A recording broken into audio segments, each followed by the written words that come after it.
comportamento. Meu clamor.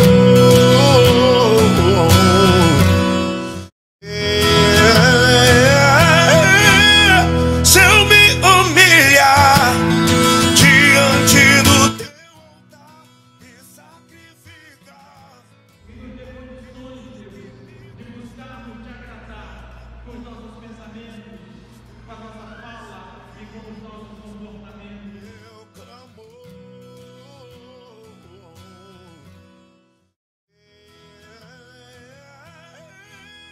Se eu me humilhar diante do teu altar e sacrificar.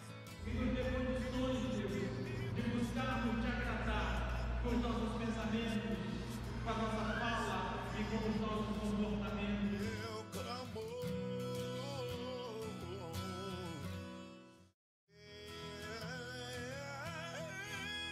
Se eu me humilhar diante do teu altar e sacrificar. Viver de condições, Deus, de buscarmos te agradar com os nossos pensamentos, com a nossa fala e com os nossos comportamentos. Meu clamor.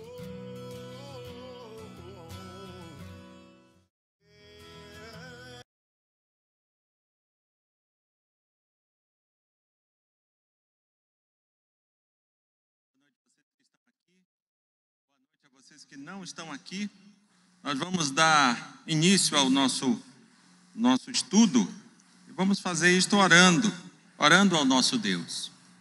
Deus de graça, nós te louvamos, te adoramos, bendizemos o teu nome. Obrigado, Deus. Obrigado pela oportunidade, pelo privilégio, Deus, que tu nos dá de podermos nos reunir em teu nome para estudarmos a tua palavra. Deus, que tu nos abençoe, para que realmente possamos aprender um pouco mais da tua palavra nessa noite. E que possamos sair daqui, Deus, um pouco mais conhecedores da tua palavra. E também desafiados a colocar em prática essa palavra no nosso dia a dia.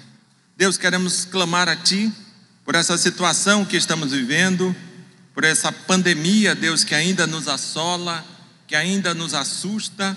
Deus, que tu visite a cada um de nós e que tu nos acalme. Em nome de Jesus, que tu acalme, Deus, o coração das pessoas que estão assustadas, angustiadas, tristes, depressivas. Deus, que tu as visite, em nome de Jesus Cristo.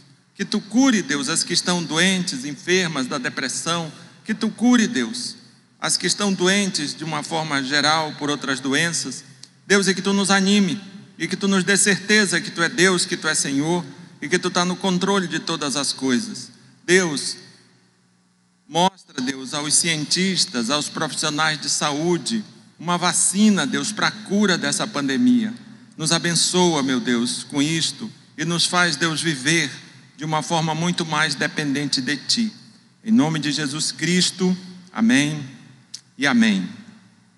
Nós vamos cantar o hino 351, Belas Palavras de Vida.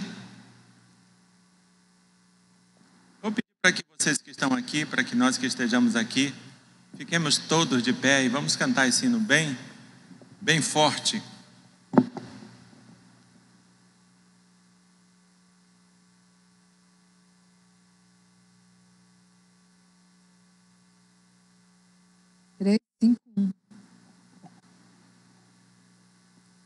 Quero ouvi-las mais outra vez, belas palavras de vida, narram tudo que Cristo fez, belas palavras de vida, elas vêm de cima, seu poder anima, que alegres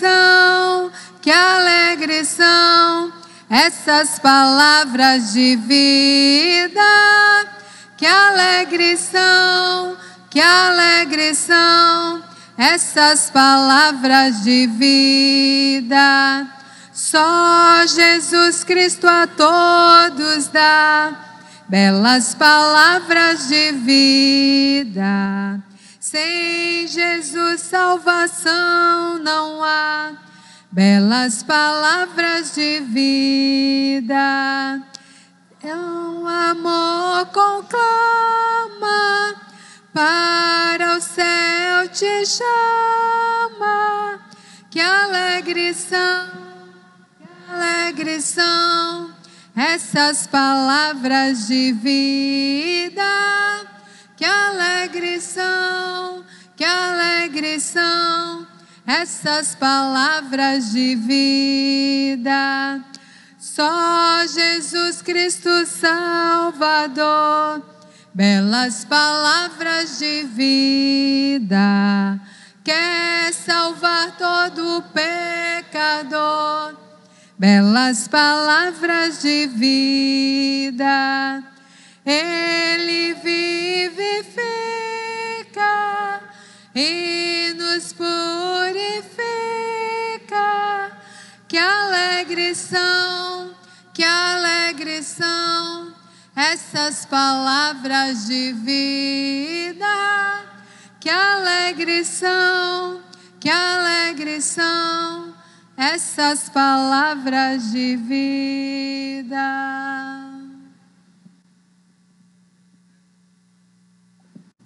Louvamos a Ti, ó Pai, pela oportunidade, pelo prazer de estarmos na Tua casa.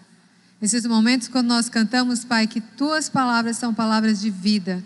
A Bíblia é a nossa regra de fé e prática. A Bíblia é a inspiração, é de onde nós tiramos as forças necessárias, os ensinamentos para o nosso viver, ó Pai. Que realmente elas sejam belas, elas sejam alegres e elas sejam também doces ao nosso paladar, ó Pai. Mesmo quando são palavras difíceis de ouvir, mesmo quando são palavras que estão a nos exortar, estão, ó Pai, a nos mostrar algo errado, mas que em todos os momentos nós sintamos que são Tuas palavras falando ao nosso coração. E nesse instante, usa o teu servo para trazer a Tua palavra a cada um de nós. Em nome de Jesus nós oramos. Amém. Amém. Vocês podem se sentar e abrir as suas Bíblias na primeira epístola de Paulo aos Coríntios, no capítulo 9. Primeira epístola de Paulo aos Coríntios, capítulo 9. Semana passada começamos a olhar para esse capítulo 9. Hoje, pela graça de Deus, vamos chegar até o fim. 1 Coríntios 9, do verso 16 ao verso 27. Quem achou, diga glória a Deus. Muito bem. O texto diz o seguinte: se anuncio o Evangelho, não tenho do que me gloriar, pois sobre mim pesa essa obrigação. Porque ai de mim, se não pregar o Evangelho. Se o faço de livre vontade, tenho galardão. Mas se constrangido, é então a responsabilidade de dispenseiro que me está confiada. Nesse caso, qual é o meu galardão? É que evangelizando proponha de graça o Evangelho para não me valer do direito que ele me dá. Porque sendo livre de todos, fiz-me escravo de todos, a fim de ganhar o maior número possível. Procedi para com os judeus como judeu, a fim de ganhar os judeus. Para os que vivem sob o regime da lei, como se eu mesmo assim vivesse, para ganhar os que vivem debaixo da lei, embora não esteja eu debaixo da lei. Aos sem lei, como se eu mesmo fosse, não estando sem lei para com Deus, mas debaixo da lei de Cristo, para ganhar os que vivem fora do regime da lei. Fiz-me fraco para com os fracos, com o fim de ganhar os fracos. Fiz-me tudo para com todos, com o fim de, por todos os modos, salvar alguns. Tudo faço por causa do Evangelho, com o fim de me tornar cooperador com ele. Não sabeis vós que os que correm no estádio, todos, na verdade, correm, mas um só leva o prêmio? Correi de tal maneira que o alcanceis. Todo atleta em tudo se domina. Aqueles para alcançar uma coroa corruptível, nós, porém, a incorruptível. Assim corro também eu, não sem meta, Assim luto, não como desferindo golpes no ar, mas esmurro o meu corpo e o reduzo à escravidão, para que, tendo pregado a outros, não venha eu mesmo a ser desqualificado. Amém. Vamos orar. Deus de graça, nós te louvamos, bendizemos o teu nome, te agradecemos, Deus, pelo privilégio de termos acesso à tua palavra. Nem todos têm, mas pela tua graça nós passamos a ter. Louvado, adorado, santo e bendito é o teu nome. Deus, que em momento algum venhamos a negligenciar esse inominável privilégio que tu concedeu a cada um de nós. Que a gente possa perceber a grandeza da bênção que é termos acesso à tua palavra. E possamos realmente nos interessar por tua palavra. E possamos realmente querer aplicar a tua palavra às nossas vidas. Em nome de Jesus Cristo. Amém e amém. Eu quero olhar para esse texto, irmãos, que eu acabei de ler, 1 Coríntios 9, 16 a 27, e quero te falar sobre o dever de pregar o Evangelho. Esse dever de pregar o Evangelho deve ser prioridade na vida do cristão. O dever de pregar o Evangelho deve ser prioridade na vida do cristão. Eu quero olhar para esse texto nessa perspectiva. Só quero te lembrar que do verso 1 ao verso 15, esse texto olhamos para ele e entendemos que ele trata do fato do ensino bíblico não ser apenas uma teoria, mas ser uma prática. E falamos que Paulo ensinou isso, que Paulo tratou desta forma ali nessa porção de texto do verso 1 ao verso 15, para deixar claro como ele lidava com a sua liberdade. Esse texto nós olhamos para ele na semana passada. Agora, como eu te disse, nós queremos ensinar, nós queremos estudar esse tema. O dever de pregar o Evangelho deve ser prioridade do cristão. Veja, quando nós olhamos não apenas para esse texto realmente ele enfatiza o ato de pregar, mas a Bíblia como um todo, ela vai enfatizar todo o serviço que é feito, que é realizado no reino. Todo esse serviço ele deve ser tratado com a prioridade máxima. Ou seja, todo esse serviço que o cristão é chamado, é convocado para prestar no reino, ele deve ser prioridade, ele deve ser a maior prioridade de todas. Isso é o que a Bíblia nos ensina. Buscai, pois, o seu reino e sua justiça, e as demais coisas vos serão acrescentadas. Ou seja, quando nós olhamos para o texto bíblico, para as Escrituras, nós vamos ver que todo o serviço, não apenas pregar, esse texto fala de pregar, mas toda a Bíblia, ela vai falar que tudo que é feito no reino, ao reino, deve ter realmente prioridade. Mas é interessante que a realidade vai nos mostrar outras coisas. A realidade vai mostrar que existem pessoas que põem seus trabalhos, sua carreira, seus interesses pessoais muito acima das coisas do reino. Na prática, isto acontece. Na prática, as pessoas pegam suas carreiras, seus trabalhos, seus sonhos, seus projetos, seus interesses pessoais e colocam no último degrau, não da fama, mas da prioridade. E as coisas de Deus e as coisas do reino, sobre isso conversaremos quando eu tiver tempo. E normalmente nunca se tem tempo. Diz uma música, se eu não me engano são os arautos do rei que cantam, que diz assim, que se ele não for o primeiro, ele não é mais nada. Isso é bíblico, porque se Deus não for o primeiro na nossa vida, ele não virá para ser um coadjuvante, ele não virá para ser o segundo, ele só vem para ser o primeiro. Então, se ele não é o primeiro na tua vida, tenha certeza que ele não é nada na tua vida. Eu creio que nós precisamos olhar para o texto bíblico nessa perspectiva. Deus é o primeiro na minha vida, ou então ele não é nada, porque ele não vem ao teu encontro para ser um coadjuvante, ele vem para ser protagonista. Isso é o que a Bíblia nos diz acerca do serviço que prestamos ao nosso Senhor. A Bíblia, queridos, como eu estou te dizendo, ela ensina que os interesses do reino deve ser prioridade em relação a toda e qualquer coisa que temos responsabilidade de ser e fazer. A Bíblia nos ensina que o serviço do reino deve ser prioridade em tudo que eu sou e em tudo que eu tenho que fazer. E aqui eu começo com duas perguntas, são retóricas. Não porque eu saiba a resposta, é porque você não vai responder mesmo. Eu nem vou deixar você responder.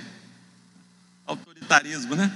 Mas eu vou começar com essas duas perguntas e o objetivo não é ouvir tua resposta, mas é te provocar. E a pergunta é simples: você quer ser útil ao reino de Deus? Você quer ser útil ao reino de Deus? Você quer ser produtivo? Vamos considerar o que esse texto as lições que esse texto nos dá. E vamos ver se ele nos ensina a sermos mais úteis no reino de Deus. Eu quero olhar para vou dividir ele em 3 pontos. É estilo palestrinha, né? Não é só estilo presbiteriano, não, mas diz que o estilo palestrinha é 3 pontos. Então, vamos ligar o modo palestrinha. 3 pontos. O primeiro ponto, obrigação. O primeiro ponto, se nós quisermos pelo menos pensar nessa ideia de sermos úteis ao reino, se quisermos ser produtivos aos olhos de Deus, eu creio que a primeira coisa, o primeiro ponto que esse texto nos chama a pensar, nos leva a refletir, é obrigação. Versos 16 a 17. Veja, olha o que está dizendo aqui o verso 16. Se anuncio o evangelho, não tenho que me gloriar, pois sobre mim pesa essa obrigação. E é interessante que as pessoas dizem: mas eu não estou com vontade de ir à igreja, eu não sinto no coração a vontade de fazer isso. Você vai ver que a ideia não é sentir no coração, sentir o desejo de fazer. A história aqui é obrigação. E Paulo vai tratando isso com todas as letras aqui, não precisamos nem ir ao grego. Se anuncio o evangelho, não tenho que me gloriar, pois sobre mim pesa essa obrigação. E aí veja o que ele diz depois do ponto e vírgula: porque ai de mim se não pregar o evangelho. Veja bem, o que Paulo está nos dizendo aqui? Muitas coisas, mas vamos dar uma funilada aqui para ver se a gente mantém o foco. Paulo, ele via assim o seu trabalho de falar de Cristo às pessoas, não como uma opção, mas como uma obrigação. E eu volto a te dizer, aqui o texto está falando especificamente a pregação, mas entenda que o serviço no reino, se você é crente, você não fazer alguma coisa na igreja não é uma opção, é uma obrigação. Não se esqueça que você é membro de um corpo. Imagina se o seu pé diz: hoje eu não quero fazer nada. Não rola. Então entenda que não se trata de opção, mas se trata de obrigação. Veja, uma coisa que às vezes a gente não entende nesse mundo tão humanista, tão antropocêntrico, onde o homem está no centro de tudo. O homem é o centro de todas as coisas, o centro e a medida de todas as coisas. Mas eu preciso te lembrar de uma coisa. Já que você pensa que é o centro de todas elas, deixa eu te lembrar de uma delas, que talvez estejamos nos esquecendo. Nós fomos resgatados para fazer o que o nosso Senhor nos manda, e não o que queremos. Nós fomos resgatados para ser escravo de Cristo. Você não foi resgatado para fazer o que te der na teia. Você foi resgatado para ser escravo de Cristo. E a gente muitas vezes não compreende isto e acha que o fazer ou não fazer é uma decisão minha. Eu não vou para a igreja porque eu não estou com vontade. Eu não vou assumir responsabilidade nenhuma porque eu não estou com vontade. Não é uma opção, é uma obrigação. Estou pressupondo que você é crente no Senhor Jesus Cristo. Estou pressupondo que estamos falando com pessoas que se renderam ao que Cristo fez. Veja, os crentes em Cristo foram redimidos para que juntos com os irmãos, não é carreira solo não, é junto com os irmãos. Não existe carreira solo quando o assunto é adoração a Deus. Nós fomos redimidos para que junto com os irmãos a gente sirva, exalte o nome do Senhor que nos resgatou das trevas para a sua maravilhosa luz. Pedro vai falar disso. Queridos, o crente verdadeiro, como Pedro, ou melhor, como Pedro também, mas aqui no caso é Paulo. O crente verdadeiro, como Paulo, ele entende a sua vontade, ele entende que a sua vontade morreu. Tem uma música que eu acho que a gente canta que diz isso, né? Morrer para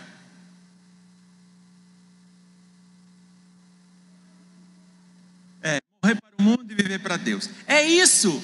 Isso não é licença poética não, essa é a proposta bíblica. É morrer para o mundo e viver para Deus. Isso quer dizer que a tua vontade morreu, bateu as botas, morreu, deixou de existir, porque nós fomos resgatados das trevas para a maravilhosa luz. Isso quer dizer que a minha vontade morreu. Aquilo que Paulo diz, queridos, não é assim uma hipérbole, não é um exagero, quando ele diz assim: já não sou eu quem vive, mas Cristo vive em mim. Esse é o ideal de todo crente, não é uma hipérbole, não é um exagero, mas é o que todos nós deveríamos vivenciar.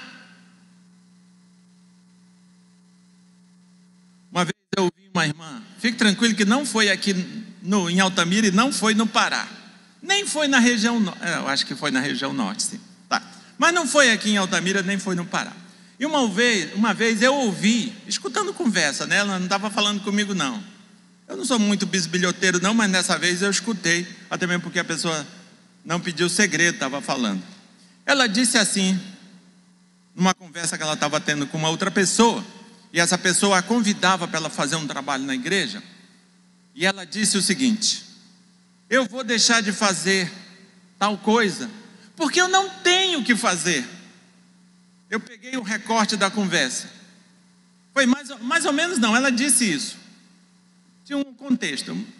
E o contexto é que ela tinha as atividades dela, do trabalho dela, etc. Mas eu peguei e recortei essa frase.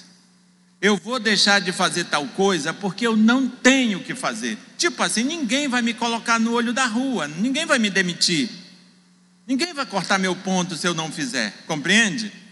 Não vai diminuir isso no meu currículo. E ela disse assim: eu vou deixar de fazer porque eu não tenho o que fazer. Ledo engano.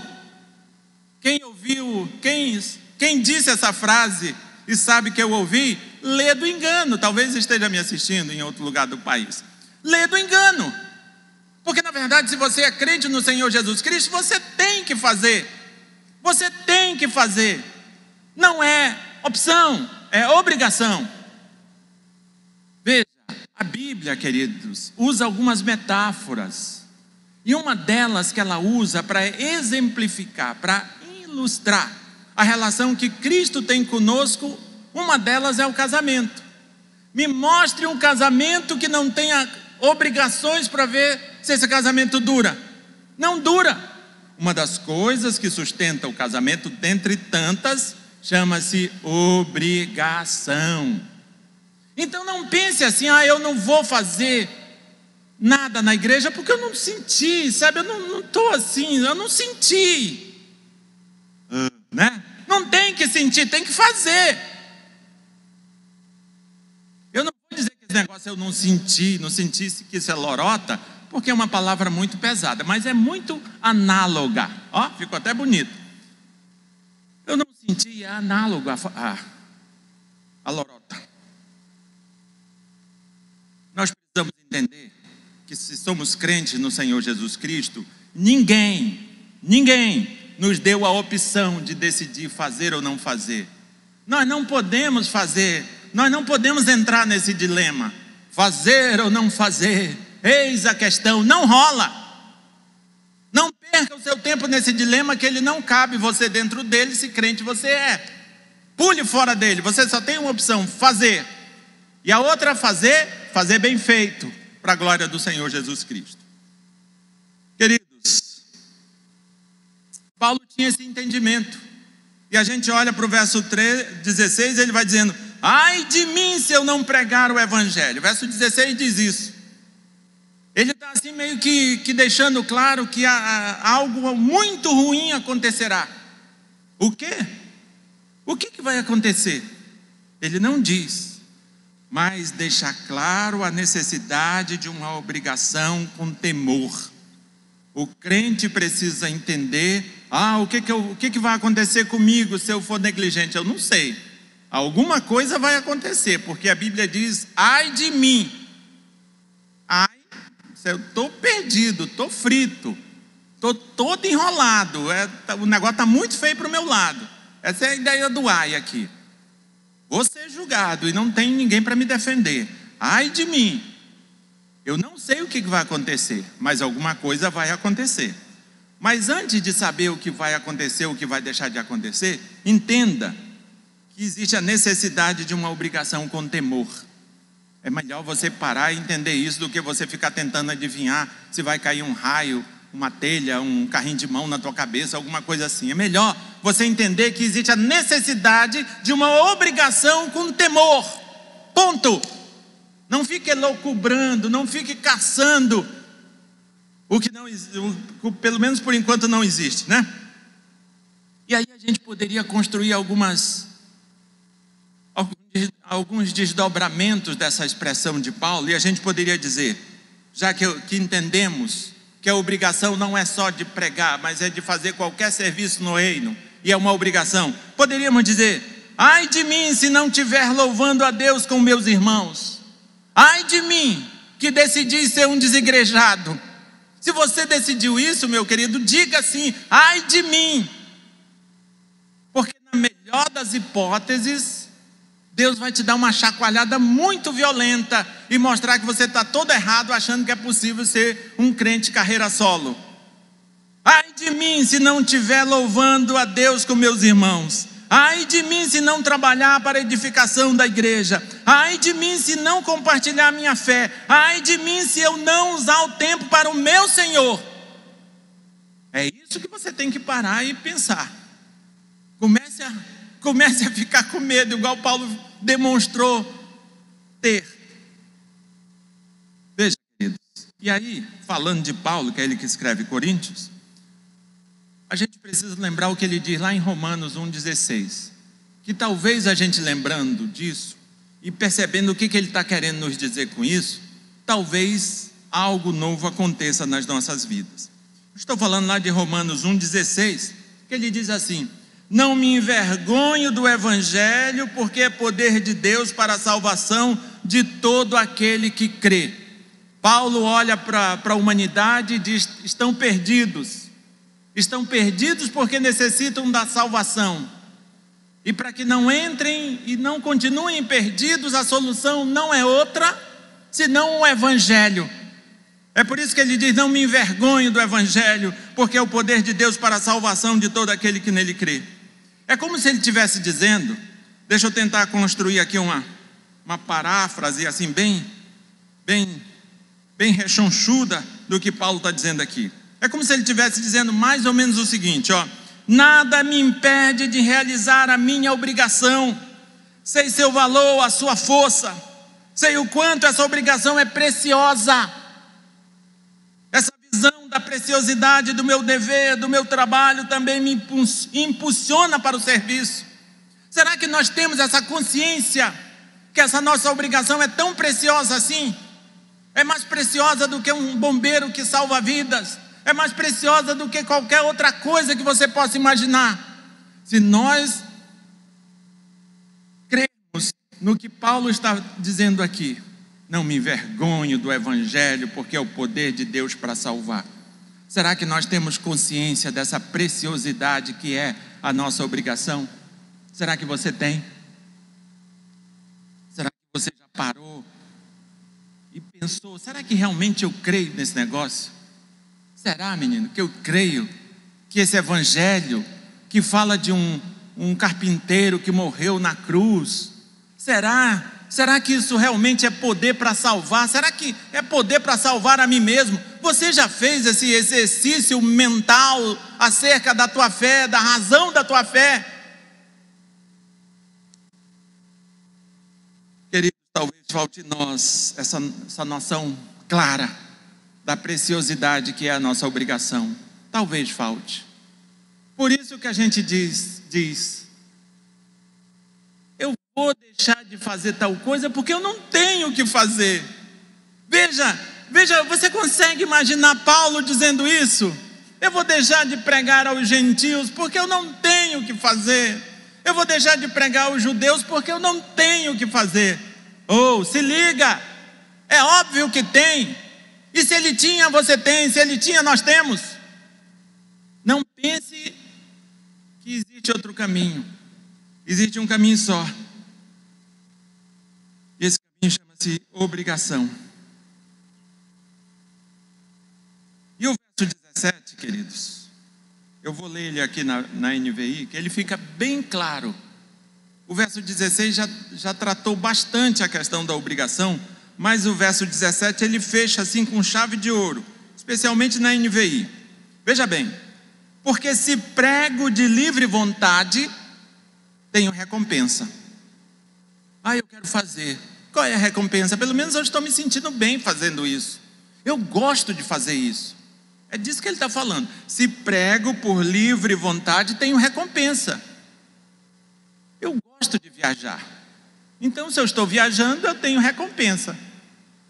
Todas as vezes que você faz alguma coisa que você gosta, que você almeja fazer, você tem recompensa. E é disso que ele está falando, porque se prego de livre vontade, tenho recompensa. Contudo, isso aqui é sinônimo de mas, né? Entretanto, é uma conjunção, né? um meio contraditório aqui na frase. Contudo, como prego por obrigação, estou simplesmente cumprindo uma incumbência a mim confiada. Contudo, se eu faço o que preciso fazer, em outras palavras, eu só dei conta de ser inútil, porque eu só dei conta de fazer aquilo que eu fui programado para fazer. Eu só estou respirando. O meu coração só está batendo, eu não estou fazendo nada mais além disso. A ideia aqui, queridos, é basicamente essa. Se você prega, você não está fazendo mais do que a tua obrigação. Se você é crente no Senhor Jesus Cristo, se você prega, se você faz qualquer coisa no reino, você não está fazendo mais do que a sua obrigação. Não foi nem um centímetro, nem um milímetro além disso. E se você não faz isso, hein? O que seríamos? E se não fazemos nem a nossa obrigação? O que seríamos? Pense aí com você, que talvez a palavra seja dura demais, eu não vou dizer, que eu não quero me queimar contigo. Mas pense, você é sabido. Se eu deixo de fazer aquilo que é minha obrigação, se fazer a obrigação me coloca assim no patamar do básico, e aí eu não faço a minha obrigação, o que seríamos?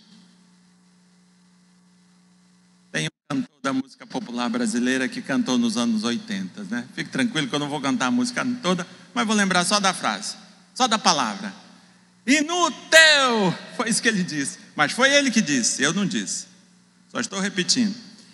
Queridos, e qual seria a segunda lição? A primeira é a obrigação. A segunda está aqui dos versos 18 a 23.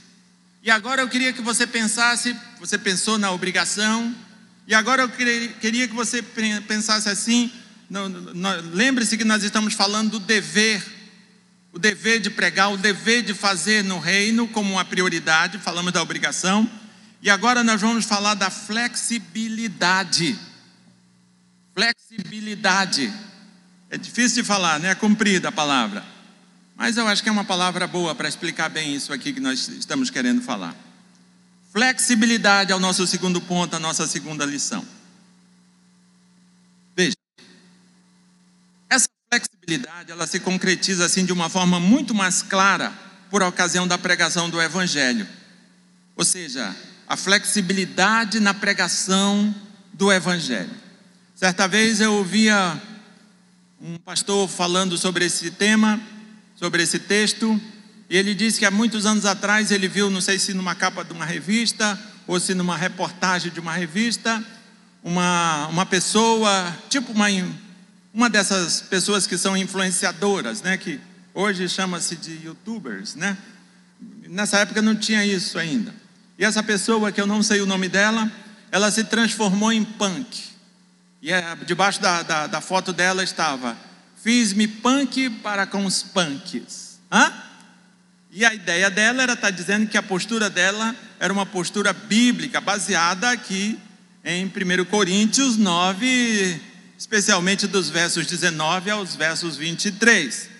Fiz-me punk para evangelizar os punks. Mas desdobre isso para ver onde é que você vai chegar. Punk, né? Vai desdobrando esse negócio. Veja onde é que o caos que esse negócio chega. Fiz-me prostituto pelos prostitutos. Desdobre para você ver a zebra que fica, o caos que fica. Então, eu preciso te dizer que não é disso que Paulo está falando. Ele não está dizendo que ele teve de se transformar em determinado tipo de gente, assumir um determinado estilo de vida para evangelizá-los. Ele não está falando disso. Mas antes disso, eu preciso te falar aqui do verso 18, senão a gente vai pular o verso 18. Aí você vai dizer: que estudo bíblico é esse que está pulando os versículos? Só fala dos mais fáceis, né?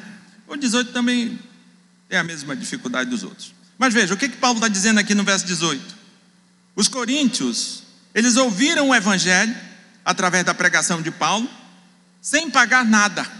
Paulo já havia pregado o evangelho para eles, e eles ouviram essa pregação sem pagar absolutamente nada, 0,800. Paulo afirma que sua recompensa, neste caso, é a falta de recompensa. Veja se não é isso que está dizendo no verso 18. Qual é a minha recompensa? Paulo dizendo aos coríntios: eu preguei a vocês, não ganhei nada com isso. Qual é a minha recompensa? Eu não ter recebido nada. A minha recompensa, neste caso, é a falta de recompensa. E aí, ele começa a dar uma desdobrada aqui nos versos 19 a 23. Vamos dar só uma lida aqui para você não perder de mente, não se esquecer do que está nos versos 19 a 23. Porque sendo livre de todos, fiz-me escravo de todos, a fim de ganhar o maior número possível. Procedi para com os judeus como judeu, a fim de ganhar os judeus. Para com os que vivem sob o regime da lei, como se eu mesmo assim vivesse.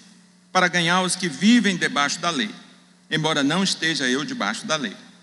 Aos sem lei, como eu mesmo fosse, não estando sem lei para com Deus. Mas debaixo da lei de Cristo, para ganhar os que vivem fora do regime da lei. Fiz-me fraco para com os fracos, com o fim de ganhar os fracos. Fiz-me tudo para com todos, com o fim de, por todos os modos, salvar alguns. Tudo faço por causa do evangelho, com o fim de me tornar cooperador com ele. Deixa eu dizer aqui algumas coisas que Paulo diz aqui. Por exemplo, aqui nos versos, esse sem lei aqui, essa lei é a lei de Moisés. Ele não está falando de bandido aqui, porque o verso 21 diz assim: aos sem lei, como se eu mesmo fosse, não estando sem lei para com Deus. Essa lei aqui é os gentios, é os pagãos. Não é bandido, não é gente que está preso, não é fora da lei, mas é aqueles pagãos que viviam à margem da lei de Moisés. Tá certo? Muito bem. Veja, vamos tentar fazer um resumo aqui dos versos 19 a 23, senão a gente vai se perder se a gente for tentar fechar um por um, a gente acaba se perdendo. Então vamos fazer uma juntada aqui do 19 ao 23, e vamos dizer que nos versos de 19 a 23, Paulo não está dizendo que adotou o estilo de vida dessas pessoas. Paulo não está dizendo isso, entenda isso. Paulo não está dizendo que virou um sem lei, que virou um pagão, que virou um gentil, um judeu legalista. Ele não está dizendo isso. Ele não adotou o estilo de vida dessas pessoas, mas que levava, preste atenção no que ele está dizendo, mas que levava em consideração a realidade de cada indivíduo e procurava se amoldar a cada uma dessas realidades. Ele não desrespeitava a realidade de cada indivíduo, mas ele respeitava, ele considerava essas realidades. E ele vai dizendo também que ele mostrou-se disposto a ser uma pessoa fraca entre aqueles que são fracos, permanecendo fiel ao ensino do Evangelho. Ele estava livre com respeito às coisas neutras, inclusive na questão de comida e de bebida. Paulo estava livre dos judeus, dos gentios e dos fracos, mas ministrou o Evangelho com a eficácia para todos. Tá, muito falatório, mas cadê um exemplo disso? Um exemplo disso, queridos, é quando Paulo fala no Areópago. Ali em Atos 17, 22, 23, você tem um exemplo claro disso que Paulo está dizendo aqui. Ali ele desenha, ele mostra. Ele podia até fazer uma referência, não fez porque não quis. Mas ele poderia dizer, eu agi, o exemplo disso é o que eu fiz lá no Areópago. E o que ele fez lá? Atos 17, 22 a 23. Então, Paulo, levantando-se no meio do Areópago é aquele lugar ali de intelectuais em Atenas, né? Então, Paulo, levantando-se no meio do Areópago, disse: Senhores atenienses,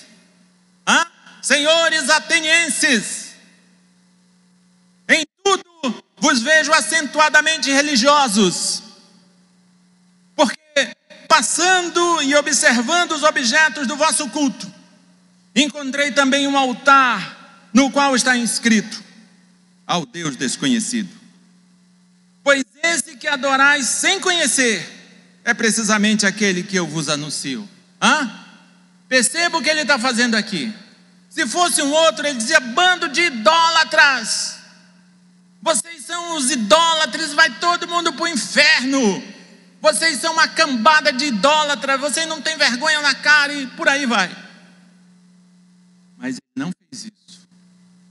Ele respeitou, considerou a realidade daquelas pessoas e pegou o ponto fraco delas e disse isso aqui, pois esse que adorais sem conhecer é precisamente aquele que vos anuncio. Porque é interessante falar em flexibilidade quando estamos anunciando o Evangelho, quando estamos falando a obra, fazendo a obra de Deus. Porque existem pessoas, queridos, que vão evangelizar e na verdade elas acham que evangelizar é sinônimo de maltratar, de execrar, e por aí vai. E existem pessoas que evangelizam de forma assim assustadora, ofendem, atacam costumes religiosos e desprezam as convicções das pessoas. Essas pessoas parece que vão assim, que acreditam que é possível criar modelos exemplares de crente assim num estalar de dedo. Às vezes até o dedo é ruim de estalar, mas às vezes as pessoas acreditam que pode transformar um incrédulo assim num crente de dentro para fora, de fora para dentro, assim num estalar de dedos, do dia para a noite.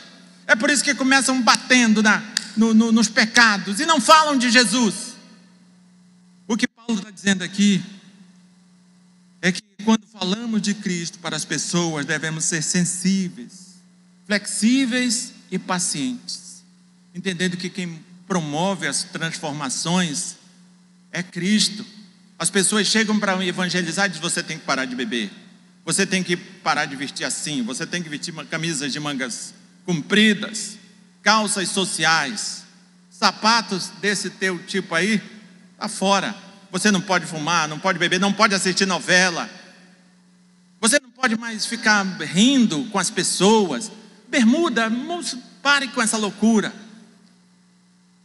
Isso não é evangelizar, isso é desrespeitar as pessoas, o individualismo das pessoas. Fale de Cristo, faça como Paulo fez. Ele viu aquela idolatria, ele viu que tinham muitos altares a deuses estranhos. Ele não os criticou por serem daquele jeito, ele fez observações. Vejo, em tudo vejo que sois acentuadamente religiosos. E ele diz, e é justamente quando eu passei ali na esquina da Mancalhães Barata com a comandante Castilho, eu vi lá um altar para um Deus desconhecido. Mas é justamente sobre esse Deus desconhecido que vocês não conhecem que eu quero falar. Que Deus é esse, Paulo? É Jesus. O povo do Areópago não deu muita conversa para ele não. Quando ele começou a falar de ressurreição, eles disseram, acerca disso te ouviremos depois, né? Mas ele nos mostra como fazer. Que Deus nos dê sabedoria, irmãos. Porque às vezes a gente acha que as pessoas serão convertidas pela nossa força, pela nossa intrepidez. É nós que convertemos, não é.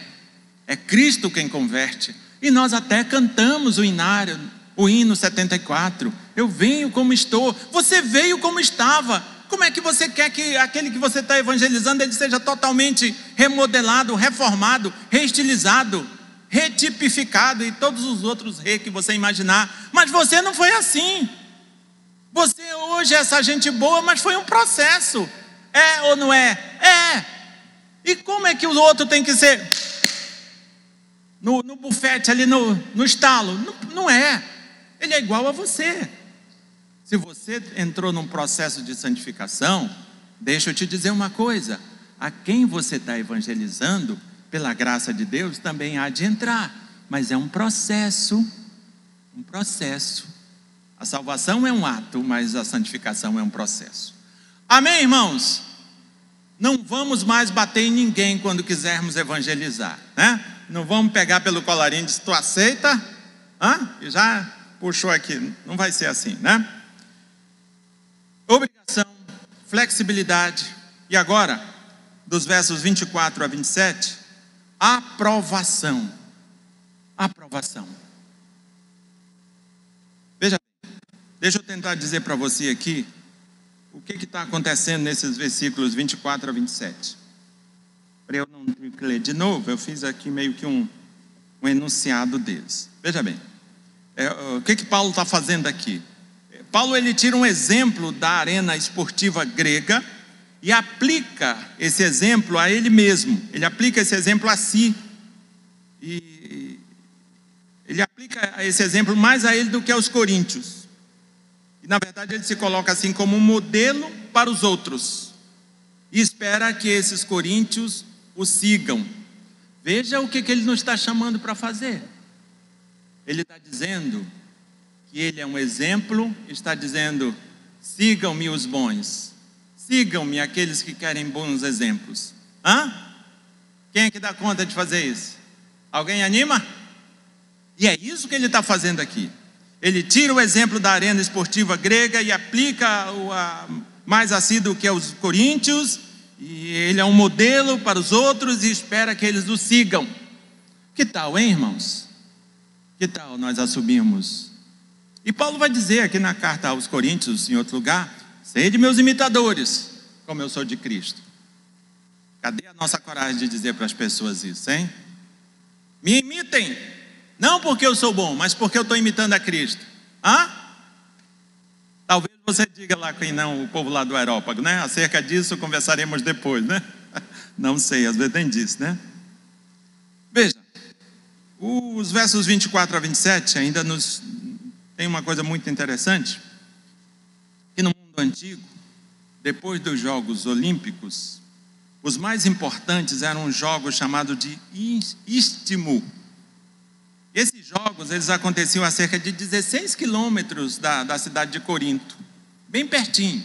Muito provavelmente, muitos irmãos ali de Corinto, da igreja, eram atletas lá naqueles jogos. Eles aconteciam de 2 em 2 anos. E atraiu assim numerosos atletas e espectadores de muitas partes do mundo. Muita gente.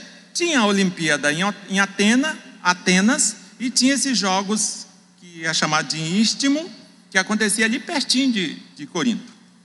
E Paulo está se reportando a isso, está usando essa arena olímpica como pano de fundo, como exemplo, como ilustração, porque ele sabe que os seus ouvintes conheciam isso. Veja, Uma outra coisa que é interessante que a gente diga aqui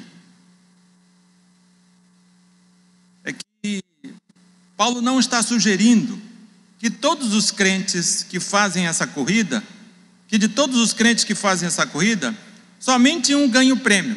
A ideia aqui não é essa. Mas é exortar os coríntios a levarem a sua vida espiritual a sério e considerá-la como uma competição em que precisam se esforçar até o limite. Ele faz tudo isso para dizer que a vida espiritual é como que uma vida de um atleta e nós precisamos nos esforçar até o limite. Nós que somos crentes no Senhor Jesus Cristo, nós não vamos nos esforçar para ganhar a salvação, porque Cristo já nos deu de graça. Mas se somos salvos, nós vamos nos esforçar para que cada dia possamos ser melhores do que já somos. É assim, queridos, Paulo faz algumas exortações aí nessa porção de texto. Ele constrói esse pano, essa ilustração, e começa a fazer assim algumas exortações.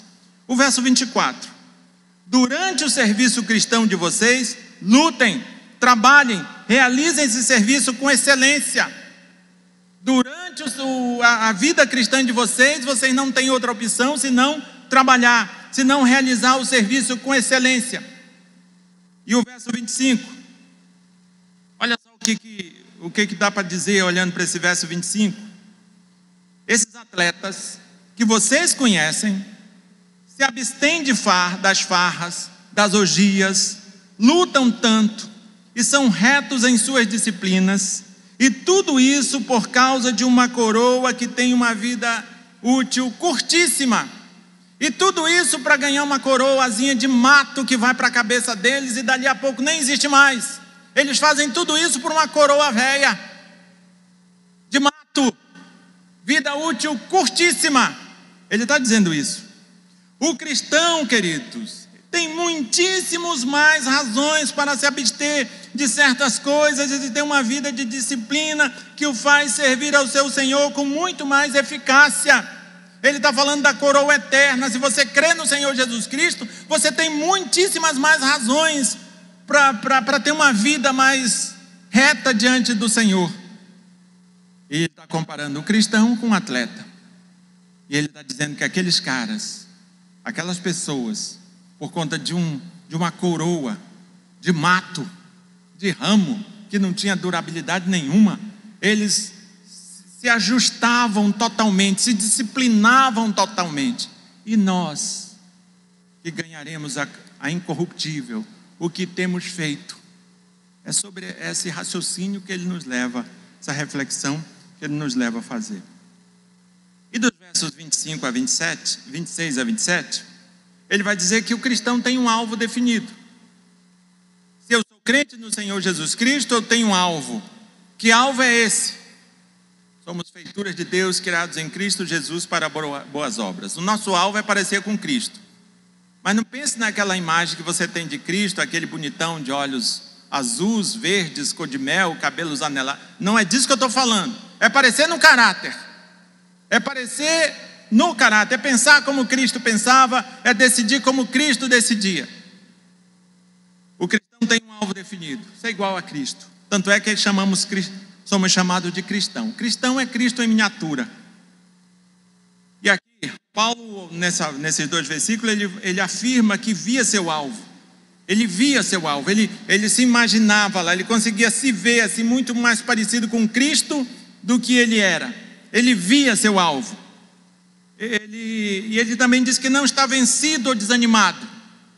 Eu não estou assim igual um corredor trôpego que já está assim, sabe, todo desbandeirado já, que vai desmaiar, está tonto, vista escura e vai morrer. Ele não está assim.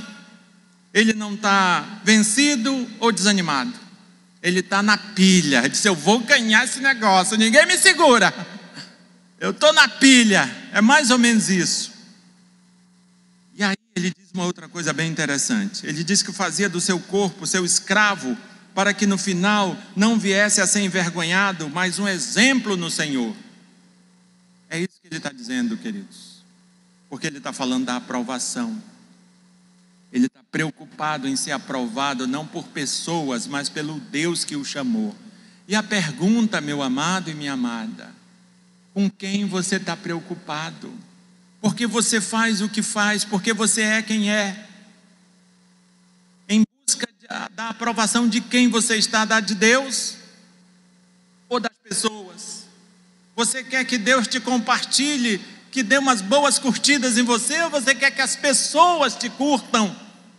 Normalmente nós queremos é que as pessoas produzam assim muitos likes, né? Muitas curtidas, compartilhamento, então a gente vai à loucura. Mas Paulo está preocupado com a aprovação de Deus e não das pessoas. E caminhando aqui para as nossas considerações, quem sabe as nossas aplicações, temos algumas aqui. Uma delas, a primeira delas, pregue o evangelho, faça o que precisa ser feito no reino, sem esperar nada em troca e sem ver isso como uma opção. Pregue, faça por obrigação. Você não tem outra escolha. Se você é crente no Senhor Jesus Cristo, você tem a obrigação de fazer. E a boa notícia é que você não vai poder chegar no céu dizendo: meu Deus, ninguém nunca me disse. Eu estou te dizendo agora, nem essa desculpa você não tem mais. Você não tem a opção de, tipo assim, eu vou decidir fazer ou não fazer. Não tem. Você só tem a opção de fazer. Se não está fazendo, você pode começar a gritar: ai de mim, ai de mim. Comece a gritar e clame de Deus que Ele há de te perdoar e te encaminhar. Você não tem a opção, mas você tem a obrigação. Pregar o evangelho não desconsidera os valores e escrúpulo dos outros. Quando estamos fazendo a obra do Senhor, quando estamos anunciando a Cristo, nós não podemos desconsiderar os valores, quem as pessoas são. Não estamos autorizados a desrespeitar. Não se trata de uma inquisição. Nós não estamos lá para fazer o evangelho descer goela abaixo. A gente está ali para demonstrar amor, seja por quem for. Não somos ativistas gospels. Nós somos cristãos, crentes no Senhor Jesus Cristo. Por isso, seja paciente e tolerante. Não tente mudar estilos de vida das pessoas do dia para a noite. Não tente fazer com que a pessoa seja igual a você. Você que já tem 45 anos de crente. Não tente aquele recém-convertido ser igual a você, falar o mesmo evangeliquez que você fala. Não tente. Tenha paciência. Alguém teve paciência com você. Faça de sua vida uma prova de que o evangelho realmente faz diferença. A maior prova somos nós. Não adianta você dizer: Jesus Cristo é assim, Jesus Cristo fez, Jesus Cristo faz isso, mas a minha vida é um trem de ponta cabeça, é um negócio arregaçado, virado pelo avesso. Entende? Então resolva você, conserte você, compre e pague, pare de estar mentindo, não seja preguiçoso, arrume suas coisas, limpe sua casa, capine seu quintal, ou então pague alguém para capinar. É por aí. Não dá para nós dizermos que Jesus Cristo mudou o meu viver, mas a minha vida é uma bagaça. Não dá, meu querido. Compreende? As pessoas não são cegas, não são surdas. Elas percebem, elas se ligam. Então, faça de sua vida uma prova de que o evangelho realmente faz diferença. Faça, se esforce. Eu sei que tem coisas que nós temos dificuldade de vencer, eu sei. Mas apresente essas coisas diante de Deus. Apresente. Deus, eu tenho dificuldade nisso. Eu já estou convertido há 27 anos, mas continuo marcando passo, e não é na frente do palanque não, é na frente do pecado. Depois eu te conto a história do marcar passo na frente do palanque. Quem é militar sabe, né? Não marque passo na frente do pecado, vaze da frente dele, porque ele vai te pegar. A forma de vazar é confessar a Deus, é mostrar para Deus a tua incapacidade. Porque não vai dar para a gente continuar falando de Cristo, dizendo, Jesus Cristo mudou o meu viver. Tá, cadê? Que mudança é essa, menino? Faça de sua vida uma prova de que o Evangelho realmente faz diferença.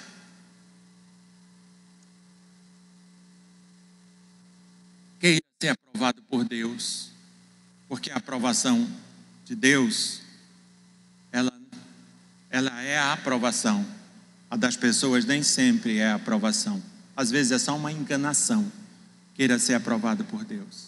E que Ele te abençoe em nome de Jesus Cristo. Amém? Glória a Deus. Alguém quer fazer uma pergunta?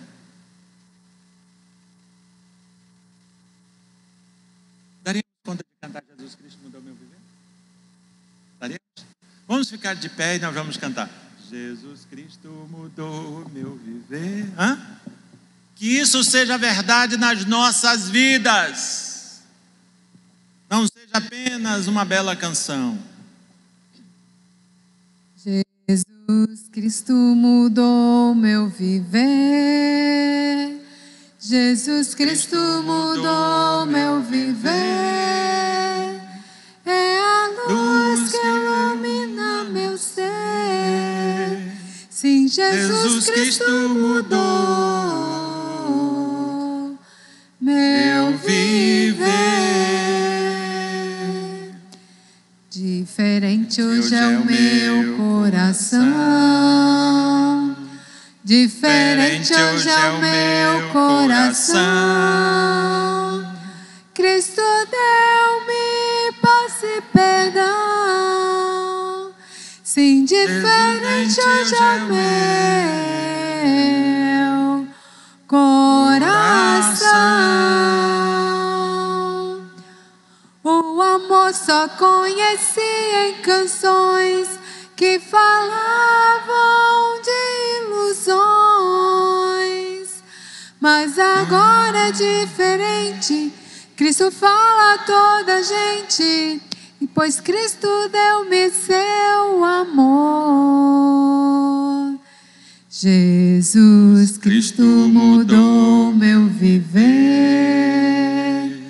Jesus Cristo mudou meu viver. É a luz que ilumina meu ser.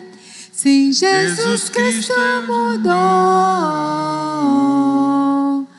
meu viver. Amém. Nós vamos orar com o presbítero Valdenir.